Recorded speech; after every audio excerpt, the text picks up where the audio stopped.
Hello, welcome back to Worth Watching, where we're going to watch your worth. And that's really what we do. We take care of you guys. We make sure that we bring you the best guests in the financial world to give you the best advice.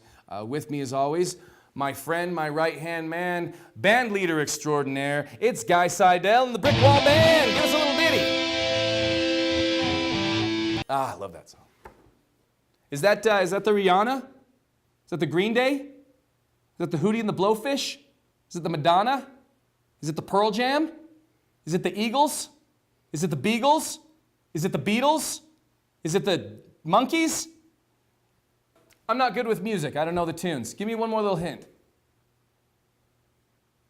Great. We have an amazing guest here today, New York Times bestselling author, financial whiz, all-around beautiful human being, Garrett Gunderson. But we're going to do something a little different today. In fact, Guy over there is going to be using the impression generator. As you guys know, I like to do voices from time to time. So Guy is going to be telling me who I have to be during this interview. It's going to be fun. So Guy, go ahead and press the impression generator, and let's figure out how we're going to start this interview. Let's go! Ooh, Christopher Walken. All right, let's try this. Garrett, listen, welcome to the show, first and foremost. Thank you. True honor to meet you. For being here. I pause in strange places. You gotta wait till I finish.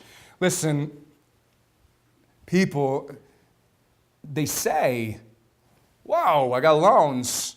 What do I do? Do I pay them off? Do I keep them going? What's the advice that you would give to these people? Well, I think the best thing to do is find out your cost of money. Your cost of money is either an interest rate that you're paying, which is the highest interest of any of your loans, or the highest net best rate of return with your investments.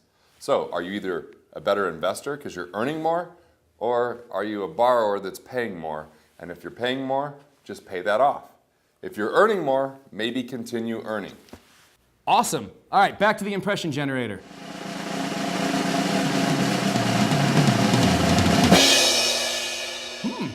Gilbert Godfrey. Okay. So tell me, what do I do? Do I get a 15-year mortgage or a 20-year mortgage? Do I get a car? Do I buy a boat? What do I do with my money? A lot of people want to know whether they should finance or whether they should pay cash. But here's the thing, you're always paying interest. If you pay cash, you forfeit the right to earn interest on your money. And if you borrow, you pay the bank interest. You got to know which is the higher interest rate. Now, let's say you could earn 6% or pay 6%.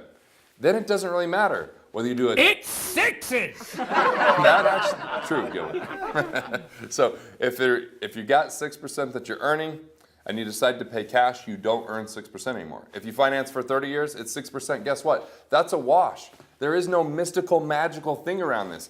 So it doesn't really matter other than maybe you feel better by having that mortgage paid off. Or maybe you like the tax deductibility of the mortgage, which happens in a lot of cases, so you go to the 30-year and you have more control over your money. It depends on who you are and your peace of mind. Wow, I mean, that makes all the sense in the world to me. Before we move on, it's impression generator time. Hit that button, Guy.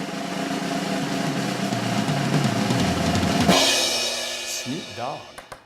So let me ask you a question, man. If I want to buy a 6'4", I want to drive around, cruise around. Should I lizzle that? Should I finazzle that? Or should I just buy Zizzle in Kazizzle? Well, there is the hassle factor of financing. So if you're Snoop Dogg, maybe you just pay cash because you've got the cash laying around. I'm a baller. And if you're just sitting on cash that's not earning anything, might as well do that. But there are times when it makes sense to lease and sometimes where it makes sense to finance.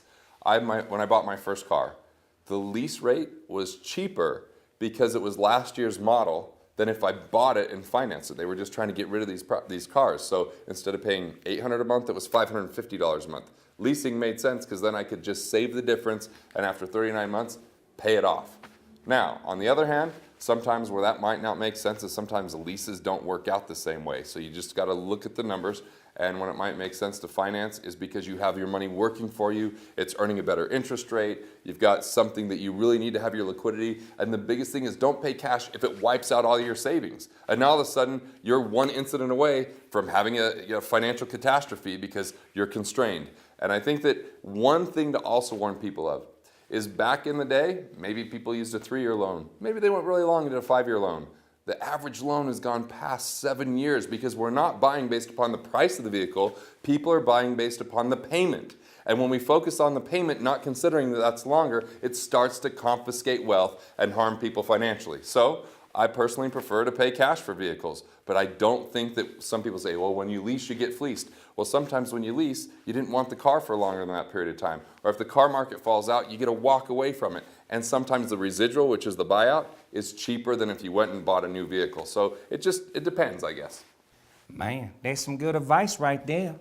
If you lease, you'll get fleeced. I like this guy. He's got his mind on my money and my money on his mind. All right, that's fun. Thank you, Snoop Dogg, and thank you, Garrett Gunderson. Thank you, Guy, for operating the impression machine today. This has been very eye-opening. I'm gonna head out there and I'm gonna keep an eye on my worth. I'm gonna keep an eye on yours. Make sure you're watching it. This has been Worth Watching, where we're watching your worth. Thanks for being here. We'll see you next week.